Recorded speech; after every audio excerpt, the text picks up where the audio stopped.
Ang hepatitis B ay impeksyon sa atay na dulot ng hepatitis B virus, HBV.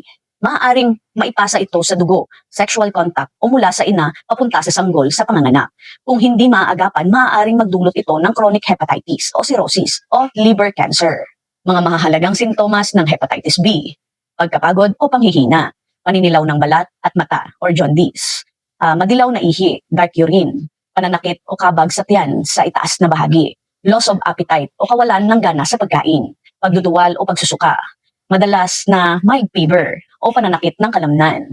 Tandaan, maraming kaso ng hepatitis B ay walang sintomas sa umpisa, kaya mahalaga ang screening lalo na sa mga high-risk group. Tips ko lang para dito: vaccination. Hepatitis B vaccine ay pinakamabisang proteksyon.